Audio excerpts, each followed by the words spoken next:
First, though, we are going to spend some time now with somebody who needs no introduction to you. We've checked in with her many times in the past. In her life, both as a journalist and as a diplomat, now as a politician. Pamela Wallin, the newest of the Saskatchewan senators, who was recently named by Prime Minister Stephen Harper in town, and I thought we'd spend some time in studio today. Great to be here. Wonderful view, looking out over that river, and this is the amazing place of the country. Just another report this morning saying it's the center of the economic universe. So good to be here. So how's this gig? You were on Parliament Hill forever. Yes, forever and ever and ever. As a journalist, now on the other side. It's very interesting on a couple of levels, John. I mean, I am familiar with the process, and I have watched it from the outside, and I'm one of those people who actually respects politicians and believes in the Senate, because as you know from being there, and anybody who was, it's a very, very tough job, and the pay is low and the harassment factor is high and the workload is very heavy. So I like the system and I believe in the system. That doesn't mean that we don't need to reform the Senate and do some other things, but it is fascinating to be on the inside. You know, as a journalist, you sit out here thinking that there must be some vast conspiracy underway inside government. No. And when you're inside government, there is no vast conspiracy. They're just trying to keep ahead of the daily grind and all the work. So watching that process unfold, being part of a caucus is very interesting. Watching the Prime Minister up close and personal. He's an amazing guy. I wish everybody could see what we see behind closed doors. He's funny and he's witty and he's takes on all comers, all issues. It doesn't matter whether you're praising or criticizing, all's fair. And it's actually a lot more open process than I thought it would be. Now, the Senate itself, of course, it was one of the great. If this was 100 years ago, we'd call them parlor games. Now we just call them trivia contests.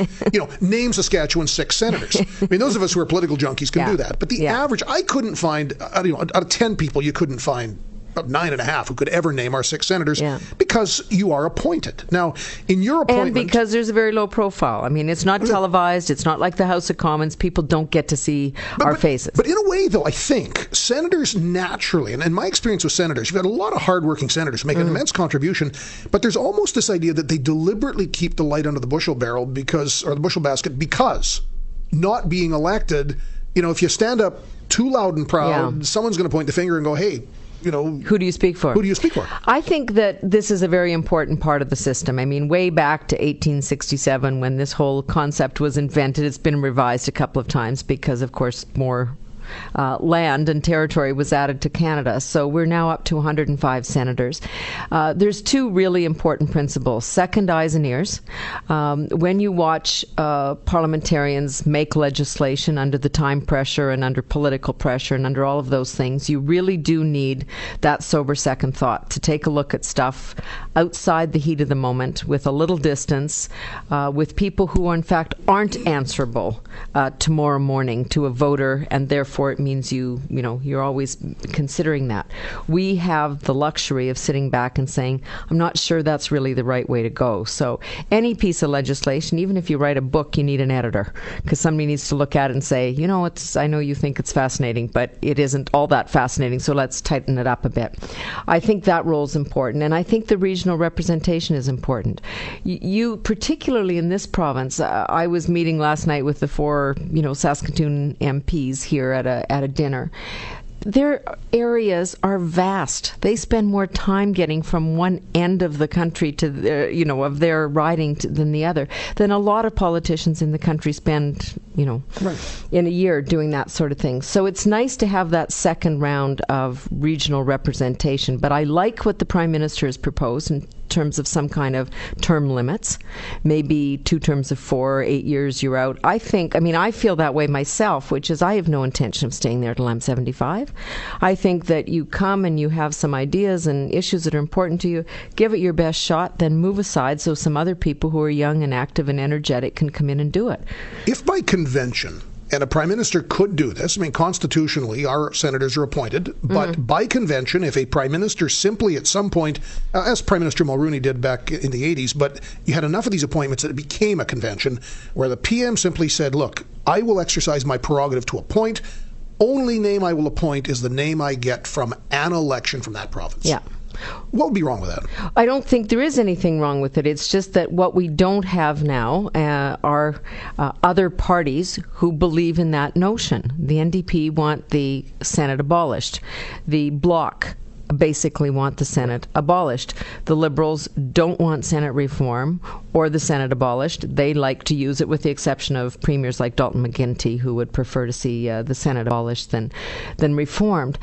So if you've only got one hand clapping, it's a little hard to have people on the same page. So if you've got Stephen Harper, who believes in this, phoning a premier who's not of the same view, won't hold an election, won't name a name other than what he would have his own party prime minister do, then it doesn't really work. So that's the problem. Then you're into the constitutional side of things. We know what happens when you open up the Constitution. Yeah, you open up the Constitution, then you're into a whole world of issues that are far bigger than Senate reform. Yeah.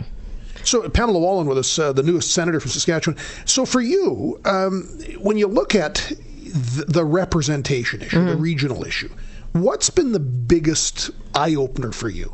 When you're doing Saskatchewan issues, again, you've got 14 MPs in the province, you've got 5 other senators, but for you, as a representative of this province, what's been the biggest surprise? Well, I think actually it's not just dealing with other folks in Ottawa, it's also dealing with the United States and our other trading partners. Saskatchewan is a huge international trading province. As is the country. 87% of our trade in Canadian terms goes to the United States. And actually, this has been the plus side. When you're on Wall Street or in Washington or even on Bay Street talking about what's going on in this province when we're in the middle of a global economic crisis is actually a pretty interesting conversation, that we're the answer to people's energy needs and all of the things that are going on here in terms of energy development and the standard agricultural stuff that's always here, the potash, all of those things.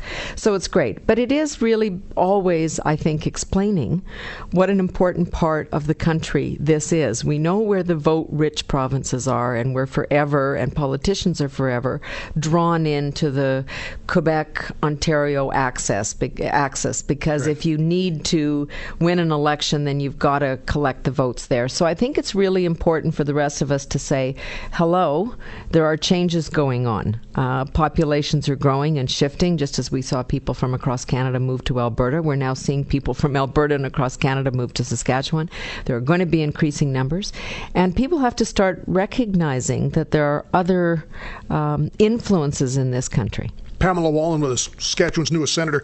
One thing Pam Wallin did that you might remember several years ago was she sat on a committee called the Manley Committee. That was appointed by Prime Minister Harper, chaired by former Liberal Deputy Prime Minister John Manley, and Afghanistan was the mission. Pam Wallin on where do we go from here in Afghanistan next? I'm John Gormley, and this is News Talk Radio.